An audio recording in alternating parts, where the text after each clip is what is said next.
Check, check, mic check. Check, check, mic check. Welcome to Podast Envy. I'm your podcast boss, Andrea Klunder, and if you are listening to this in the first few days that it's out at the end of May 2022, I'm at Podfest in Orlando, Florida. Wait, what? You're here too? Come to my session on Saturday.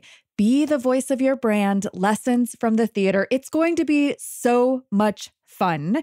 And this episode today is a taste of what a session with me can be like.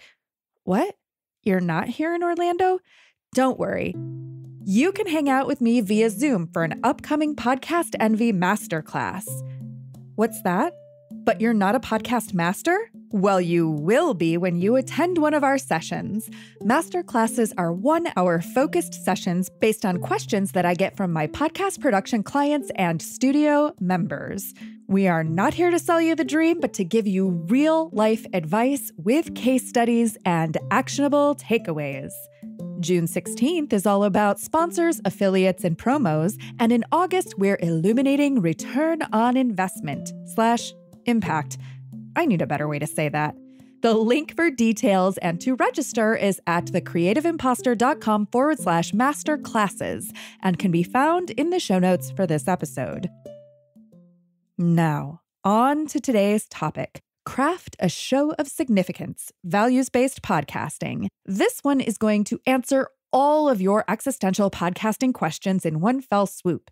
Recorded live at She Podcasts Live in October 2021 by our lovely technical director, Edwin Ruiz, this was an interactive session with audience participation because that's the way I like it. There are 2 activities in this session, a meditation, which obviously you can do as long as you're not driving or walking or anywhere that it would be dangerous to do so, and a brainstorm that was done in partners. Of course, unless you're listening to this now with a friend, which would be awesome. When we get to that partner section, just hit pause and try the exercise for yourself. The prompts are in the show notes to guide you. Also, toward the end of the episode, I crowdsourced the answer to an audience question. She's a little quieter than me in the audio, but try to hear her out. The way I heard it, she prioritized values of ease, connection, and fun for her listeners. All right. And now for Craft a Show of Significance, values-based podcasting. Audience, are you ready? Hi, welcome to Values-Based Podcasting, Craft a Show of Significance. I'm Andrea Klunder. I'm your podcast boss, at least for the next 40 minutes. So hopefully you like what I have to say. So question number 1, the blue question, how can I get more downloads? Yes, that is the most popular question ever, right? What do I do if there are a million podcasts already about my topic? And the orange question, my favorite, this usually happens 20, 30, 50 episodes in, and then probably again at like 250 episodes where you're like, what am I doing? Should I keep going? Is this even worth it? Am I getting the results that I want? So whether you are planning your podcast and you have not yet launched, or whether you're already in your show and you've been producing it for seems like forever, I think at some time, I know I've asked all of those 3 questions myself. And so hopefully in this session, we will sort of obliquely answer those questions, but also find some better questions to ask that will help us eliminate some of those more general mysteries. Any question you have about your show or about podcasting in general can be answered from a values-based, purpose-driven standpoint, which is what we're here for. So before we can talk about how to use our values to answer questions about our show, to produce our show, to promote our show, to grow our show, we need to figure out what it is that we actually value. What are our values? And when we talk about values, we all are humans, I think. And so we have personal values, things that are personally important to us. If we are podcasting on behalf of a business, a brand, or an organization, even if that business, brand, or organization essentially is us, like if you are a solopreneur, you have a personal brand, that brand, business, or organization might have slightly different values than your personal ones. They probably overlap, but they might just skew slightly differently. And if you're podcasting on behalf of a larger company or organization who is not you, there may be like totally different brand values at play there. So when we do a values exercise, you could approach it from any of those standpoints, your personal values, the values of the show, or the values of the larger company, brand, or organization that the show is serving. So I'm going to ask you to do a little exercise right now. This comes from my yoga and meditation background that I had pre-podcasting, which is a short little meditation we're going to do to help us uncover something in the yoga tradition. There's a word called sankalpa. So sankalpa, the way that I'd like to think about it for our purposes here is it's sort of like this deep mission or this deep purpose that is very intrinsic to who you are and why you're here on this planet at all. And that may sound like totally overwhelming, like how in the next 1 minute am I going to come up with my life's purpose? You may, it could happen, or it could just be the beginning of an inquiry.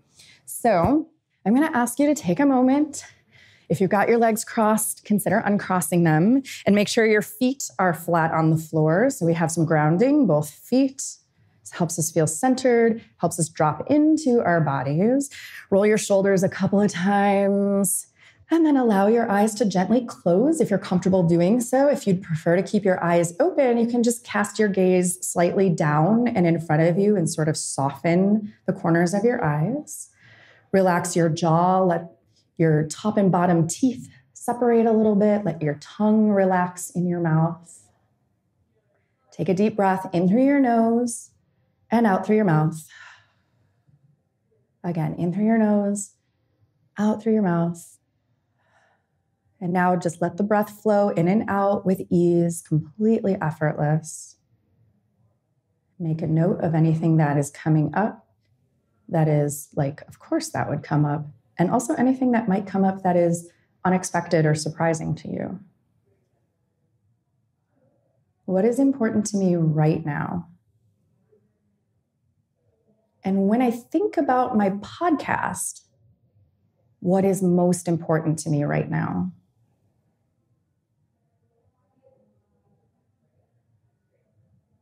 Another few seconds just to notice what rises to the top. Take one more deep breath in through the nose and out through the mouth. Bow your head towards your heart. Slowly allow your eyes to come open. Lift your gaze. And I have one more poll for you. And I'm going to ask you a very simple question. And when I do, I don't want you to think about it too hard. That's the tricky part. I just want you to be curious and open and see what words or short phrases kind of bubble up to the surface of your mind. You might find one or two that are kind of making themselves known. You might have a rush of like 25 different things that try to get your attention. Or you might just hear silence and there might be nothing that immediately comes to the surface. All of those experiences are 100% correct. So the question is, what is important to me right now? Drop in between 1 to 3 words or short phrases that sort of came to your mind in regards of what is important to you right now. What are some of your values? Ooh, I see fun. I see vibes. I see community, expansion, impact, people, change, growth, authenticity, peace, freedom, peace, rest, connection, belonging, connection, connectivity, safety, truth, authentic. Oh my gosh, so many ideas are coming in. Pathway to earning money, freedom, peace, rest, change, growth, authenticity, community, expansion, impact, time, freedom, family, community, love, inspiring people. Y'all are good at this. Profit, education, legacy. That's one of my favorites. I've never really thought about that until like the past year or two. That's been on my mind a lot. Presents. Because I'm getting old, right? Careful, my birthday's next month. Wisdom, thank you. I like this better. I choose you. I choose you. All right. So once we establish our values, then we can get into purpose. Right now, I have my shows that I have been creating for several years, the Creative Imposter, Podast Envy. I have my high school students that I work with. But in my business, the Creative Imposter Studios, what I do is I work with companies and nonprofit organizations and entrepreneurs who are purpose-driven to create an impact on their specific niche or their specific community.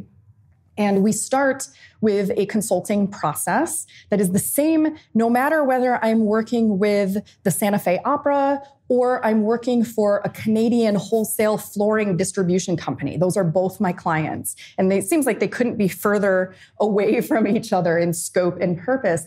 But the process that I worked with them through was exactly the same. And we start by identifying what some of those values are for the company, for the organization, what is important to them. Sometimes those values are given to them, right, by corporate leadership or whatever it is. And sometimes they're able to kind of create those on their own, just depending on where they are, how big the organization is, how new it is.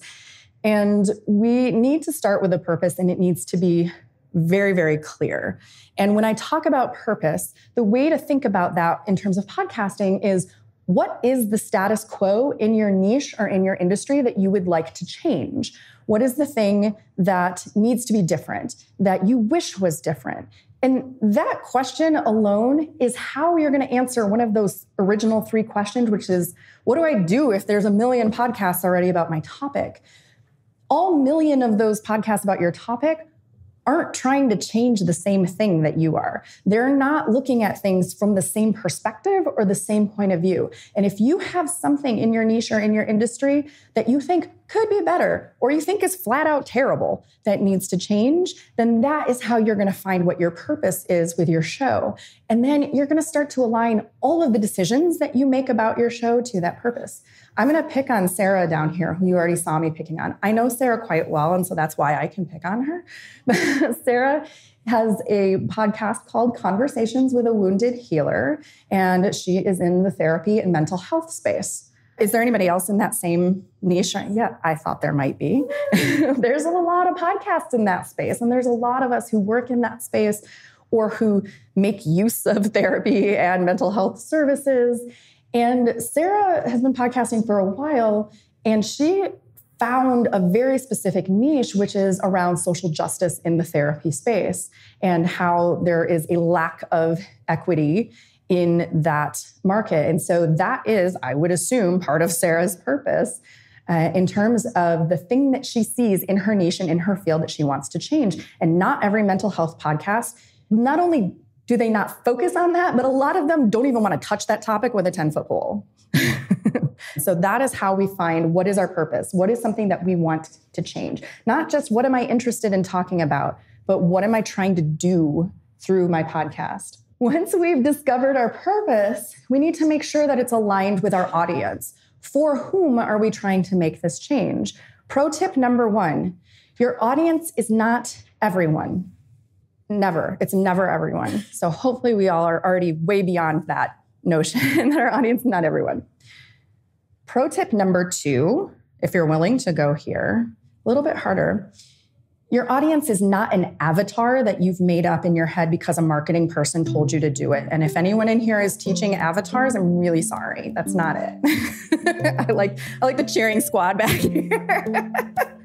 Your audience is not a fake avatar. Your audience is a person. It's not even like all these people in the crowd. That's actually the wrong picture. I shouldn't have even put that up there. It's not all those people. It's not the 1,000 people or the 100,000 people that you want to see in your downloads. It is one person is your audience.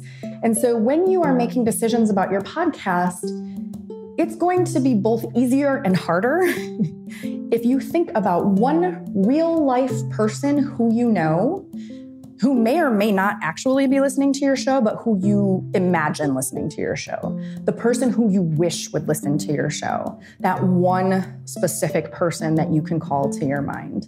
And probably you never want to tell them that because it might make them feel really self-conscious.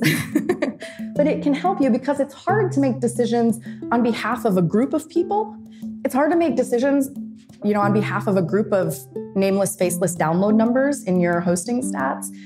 But if you think of one person who you know really well, it's pretty easy to make decisions that you think will benefit that person or delight that person. So then once you have your purpose and your audience, you use those values that we came up with to make the decisions of how you are going to change that status quo for that audience member. How are you going to fulfill your purpose based on your values? And that is the connecting link.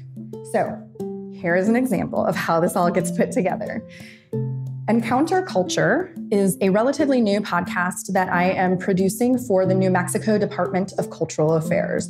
So a governmental department, they're in charge of all of the museums, historical sites, archaeological places throughout the entire state of New Mexico. So they cover a very broad expanse of topics, of institutions, of individual nonprofit organizations that make up the department. And somehow they wanted to create a podcast that speaks to the constituents of all of those different departments. And so what we did with them was we started, of course, with, okay, what is the purpose? And we outlined two purposes, really, is what we did. So it's okay to have more than one. First purpose was to reconnect with folks in our community who feel isolated. So we launched this podcast this year when we thought we were coming out of COVID, right? That was when we started talking about it. Great, we're coming out of COVID. And, like the museums were all closed. The cultural institutions were all closed. Some of them didn't really have great web presences. Some of them quickly threw virtual tours up online, but I don't know, have you ever been on a virtual tour for a museum? It's kind of not the same, right? As going to an art gallery and being in the space and experiencing it.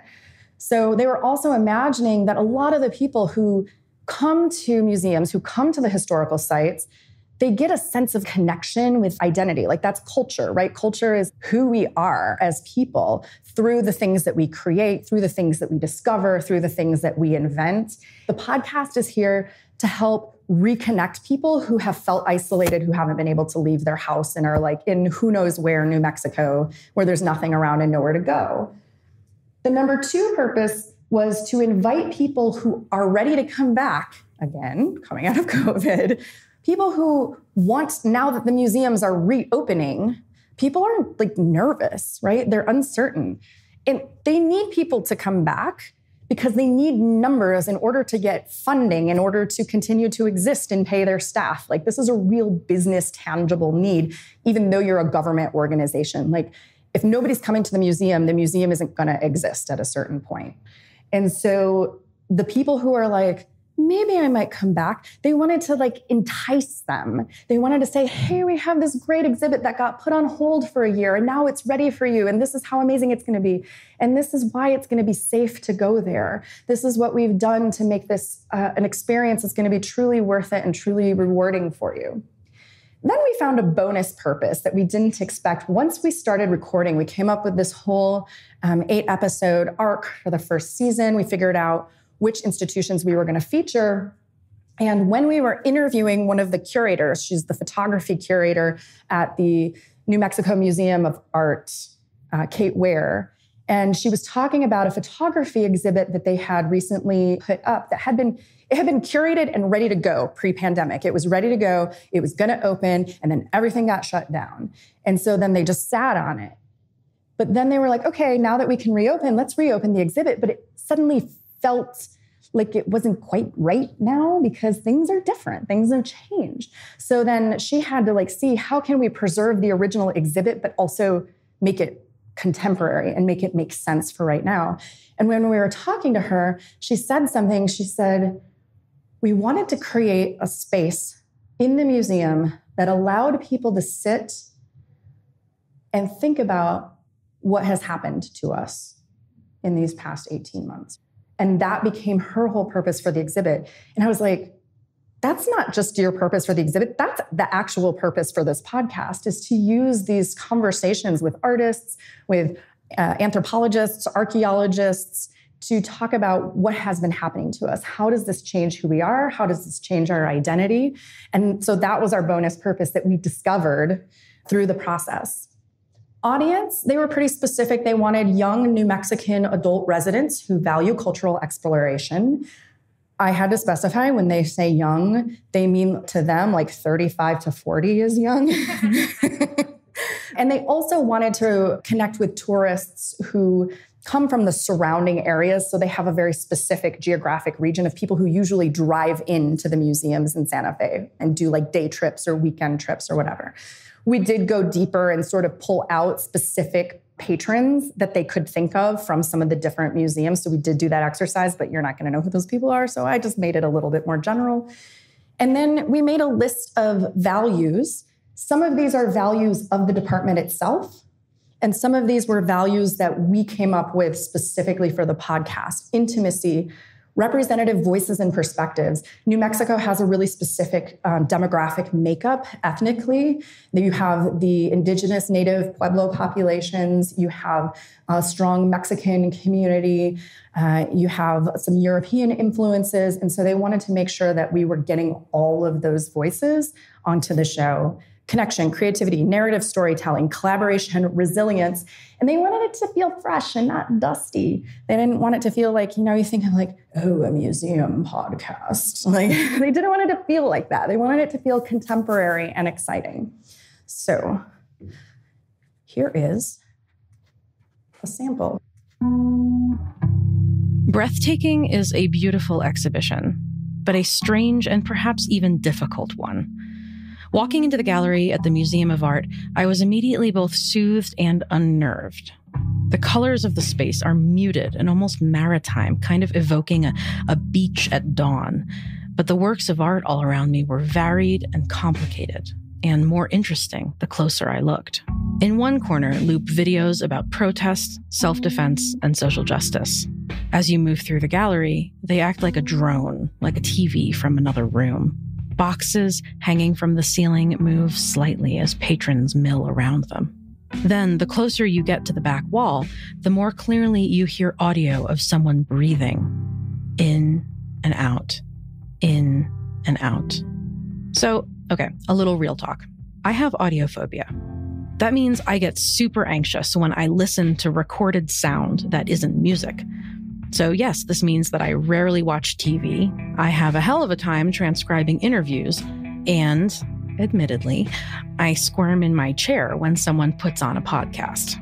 So walking through this gallery with the videos playing at one end and the thick sound of breathing at the other made for a uniquely awkward experience for yours truly in particular. But I think this discomfort was due not only to my own auditory processing problems. The sound of breathing is taboo. When I hear that hiss, I just picture the thick, humid air coming out of someone's mouth and nose full of particulates and droplets and, well, viruses. I'm sure I'm not the only one. I can practically see the clouds. Even when it's just on a screen, I feel it on the back of my neck. As I walked through the gallery, I pulled my mask up higher over my nose. I tried to breathe shallow. I barely talked to my companion. I held my breath as I leaned in closer to examine the lines of India ink or delicate drapes of fabric. Every time I exhaled, I felt like someone was watching. But the exhibition also drew out of me the comfort of breath. Like a tide, it's the most natural rhythm there is. So now Cynthia, Kate, and I discuss the comforting aspects of an exhibition about what has become taboo and the new ways we interact with one of our most fundamental functions as humans. As the story goes on, she talks about like how beautiful the exhibit was and how it gave her a space to have this meditative moment. And that's the intro that she found that the breathing is like connecting her back into the tides, into this feeling of nature and who we are. And so it's like working through that discomfort and that fear and that uncertainty. And I was like, so this was a scripted intro, obviously, that the host created after we had done the interview that comes up. And then we talk with the curator of the exhibit and one of the photographers that was featured who did this beautiful exhibit where she actually had people breathe onto a photo scanner, and she took scans of their breath and then like framed them and how everybody's breath, like kind of like cloud formations or snowflakes, has like a unique print. So anyways, the point of sharing that example is I'm hoping that you can hear some of those values. We wanted it to feel intimate. We wanted it to feel fresh and contemporary. That helps us choose the music that goes with it, which is my job. We wanted to create a sense of connection. We wanted people to feel like the host wasn't just some generic person who works for the Department of Cultural Affairs, but she's someone who you might know, that you might connect with, that you could possibly be friends with or have a conversation about some of these things with. And we could talk about examples all day long, but I want you to have a moment to kind of figure some of this out for yourself.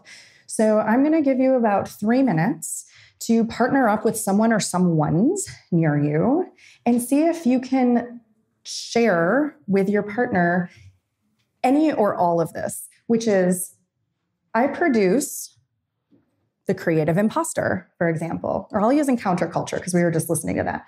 I produce encounter culture.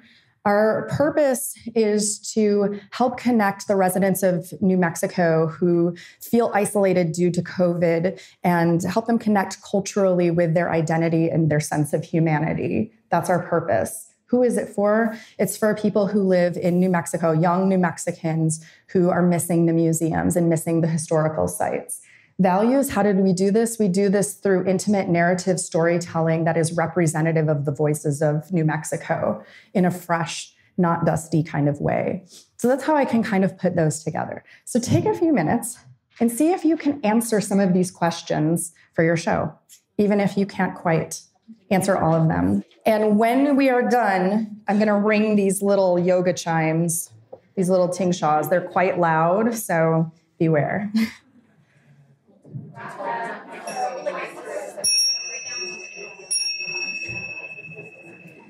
You guys are so good. Sometimes it's so hard to get people back once you let them like start talking. It's like, nah. All right. I do want to go all the way back to slide 2 to our questions and see if I can quickly answer a couple of these. So y'all upvoted, how can I get more feedback from listeners and also connect them more deeply into my community, a paid Mighty Network? So yay, Mighty Networks. I love that platform so much. So whose question is this? Fantastic. Feedback from listeners, it can be really, really tricky for sure. I'm wondering if there's anyone in here who's had success with getting feedback and engagement directly from your listeners. Yeah, I'm coming to you. What do you find has worked for you? One of the new things I recently did was I shifted my website over to Pod page. And so I've been asking people to leave me a voicemail message because it's something new and nifty they can do. And I was surprised by the number of people who actually chose to do so. So I got 5, which is way more than I anticipated, given that I've asked for messages before, and I never got any. I said, you can literally go to my site and leave me a voicemail. I'd love to hear your voice and what it is that you're thinking about. What do you think is different? Like, why do they like this and not? I think because it was new. I said, all you have to do, even on your mobile phone, just like look for the orange microphone in the bottom right. Yeah, it can be tricky, but if you are providing, like pick one person in your community who, do you have anyone who has been pretty engaged or has sort of provided feedback? So think of that one person and think about what that person needs. Think about what from your values list you provide to that person. You might even ask them if you feel comfortable doing that. What prompted you to reach out? What prompted you to post this or to say this? And find out, and then just do more of that. Because if it's working for that person, it's going to work for those other people in your community if they're all aligned around that same purpose. It is time. I'm going to quickly talk about the second question. How do I continue to keep the show fresh for me and my audience? This is so important because if you get bored with your show and you find that you're 100 episodes in and you feel like you've been talking about the same thing forever, you're not going to keep making your show, or it's not going to have the same zhuzh, like the same energy or the same juice. So how do you keep it fresh? Go back to your values list and see what else you are curious about around that set of values and around that purpose. How else can I achieve this purpose that I haven't looked into yet? And who can I talk to kind of expand the ways that I'm looking at that purpose? But if you keep yourself curious and you respond to your own curiosity and you think about how you're going to serve that one real person, that one real audience member who you know, who you're trying to serve through your values, you're going to find new and interesting ways to keep the show fresh. And maybe you might shift your purpose at some point in time. Sometimes it has run its course, and where you are in that moment or where your audience has evolved to with you, it's time to shift that direction, to specify it or go in a new direction. Coming back to your values and what's curious and interesting to you is going to help you do that. Once again, I'm Andrea Klunder of The Creative Imposter. Well, thank you so much. Podcast Envy is produced by your podcast boss, Andrea Klunder. That's me. The Podcast Envy theme music is by Valentin Sosnitsky, courtesy of the Free Sound Project at freesound.org, and our podcast Angel music is by Benjamin Mastropolito, also on freesound.org as Lemon Cream. All music is licensed under the Creative Commons. Our episodes are mixed by Edwin Ruiz, and hey, if you want your show to sound as good as ours, hire us. Put the magic audio mojo of the Creative Imposter Studios to work for you. Thanks so much for listening, and here's to making your podcast the envy of everyone else.